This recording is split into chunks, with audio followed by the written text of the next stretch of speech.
Morning everybody. So today we are on our way to Northumberland and we've just left Melton Mowbray and we're heading up to Northumberland. We think it'll be a journey of about 3.5 hours, something like that. Yeah, something like that, I would think.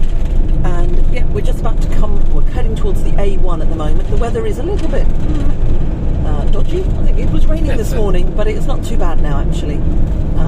So the original plan was that we go to Morocco, but unfortunately we've now, well, in the last couple of months they say don't go to Morocco because it's not particularly safe, and that's on the Foreign and Commonwealth Office website. So we thought, okay, we need to amend our plans.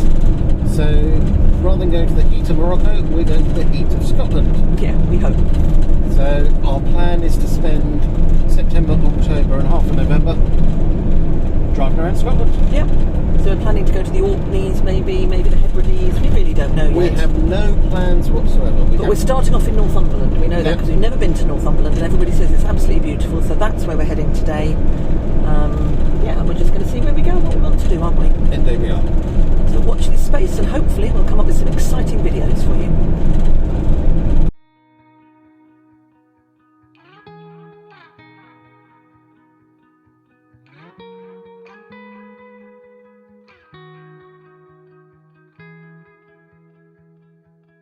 Call it off, let it go. So we made it as far as Northumberland, and it is decidedly grey up here, I think it's fair to say, as you can probably see from the video here. This is Derwent Reservoir. This is going to be where we're going to stop for the night. In the morning, if it's not quite so grey, we might well go for a little walk, maybe to the cafe and back or something like that. We'll have to see how we feel. But it's lovely here. It's beautifully peaceful. You can't walk all the way around the reservoir, which is a bit of a shame, but you can walk round to the other side and back again, so we'll probably do that in the morning.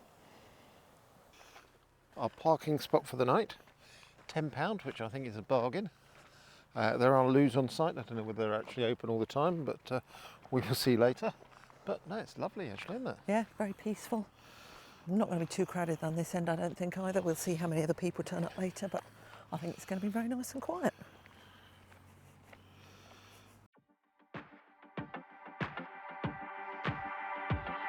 You say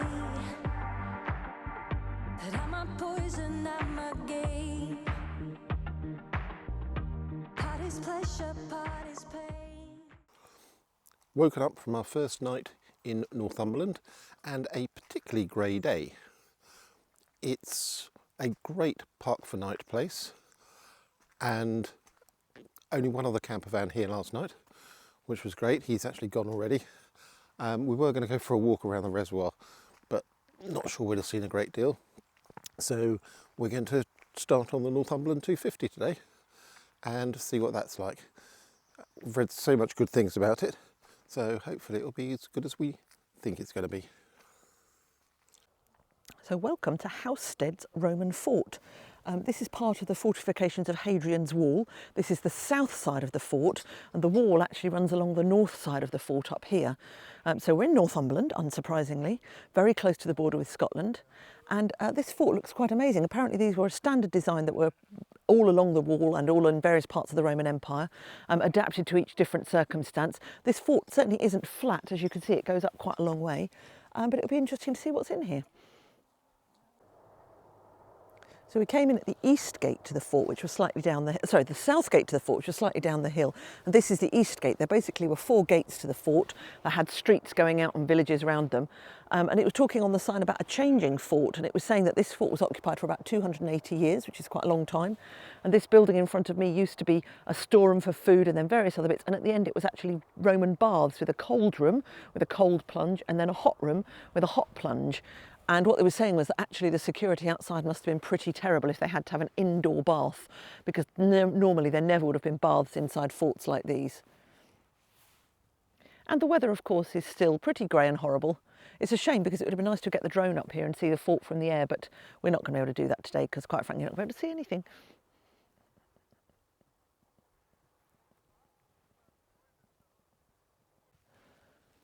So this is the corner of the fort where it actually joins onto Hadrian's Wall itself, which goes out into the mist that way. It's pretty thick as well. I'm always amazed when I see Hadrian's Wall, quite how wide and thick it is. But I guess if they were trying to keep out marauding Scottish, then they probably did need it to be quite thick, really, didn't they? So we're now at the western end, northwestern edge of the fort, and we were just saying, if you look down there, you've got to be pretty fit to launch an attack on here. I mean, that is a sheer wall down there, and it would be pretty daunting, I would have thought, as well, if you're Roman looking out across there to who knows what could come across the horizon. But yeah, I wouldn't want to be here, I'm sure. Especially in this weather. Especially in this weather, because you wouldn't really see anybody coming at all, would you? No, fair enough. So we're still in the Roman fort, and this is actually the governor's house, if you like. This is the Praefectorum, and he would have been the ruler of these 800 men here. It did say originally he would have come from the Mediterranean, but later on he would have come from other reaches of the Roman Empire. And we did say, imagine if you come from the Mediterranean, you're posted to Hadrian's Wall, you must think, oh, for goodness sake. But he's got a huge house here around an open courtyard in the middle. Very, very different to the way that the soldiers lived, that's for sure.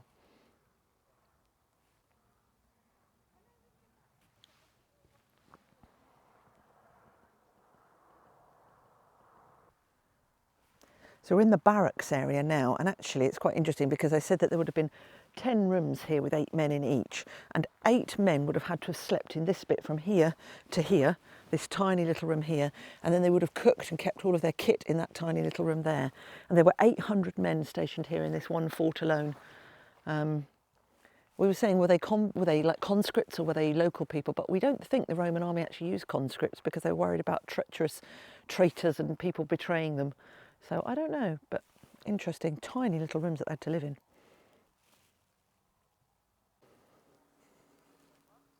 So this is the remains of Eldingham Castle, and it's quite an interesting story because basically there was a house that was built here in the very early 1300s, and at that time England and Scotland were at peace, but in 1296 the English crown interfered with the Scottish line of succession, and at that time England and Scotland were at war for about 300 years. So then they decided this house needed really to be fortified, and this is the bit that you can see here. It's called the Solar Tower, and it kind of joined onto the house. It provided extra living quarters and also defensively as well. And then also a curtain wall was built around here, and various other defences were added to this as well. By the 1600s, this house had fallen, or was not being used anymore, quickly fell into disrepair, and the stone was used for other houses around the place as well. And it was re-excavated in about 1978 to 1980. But it's an amazing building. I love the way that wall is leaning out as well. So we are here in Alnwick at the moment, and this is a long stay car park, not a particularly glamorous place to stay, but it was a very quiet, peaceful night. There was about 8 or 9 other vans here last night as well. And we're about to go to Alnwick Castle, which is the home of the Hogwarts, of course. That was where it was filmed in the first couple of films. And yeah, we're going to see what it's all about. It's a beautiful day today, very different to yesterday when it was so grey you couldn't see your hand in front of your face. But hopefully today is going to be gorgeous. Nice blue skies, lovely. So welcome to Alnwick Castle. This is the entrance hall, well, the entrance gateway, I guess. Probably would have been portcullis here at some point. And this goes over the moat and into the castle. Sadly, we're a little bit early, so we can't actually get in yet, but we'll come back in half an hour or so.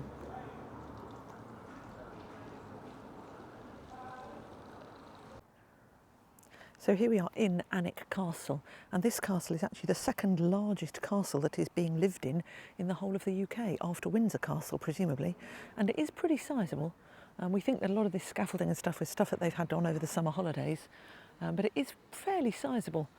These are the state apartments here, which we're going to go and have a look in later. It is very impressive. And when we lie down, oh, we stay within a secret hideaway. Come on, leave us here to play. No, till it becomes day.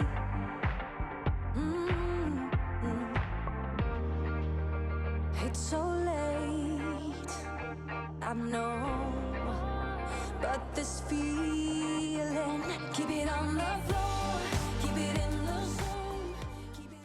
So this is the outer bailey of Alnwick Castle, and actually it's very interesting for anybody who's a Harry Potter fan, because this is where they were filmed when they were playing Quidditch, and this is where Harry took his first broomstick ride apparently.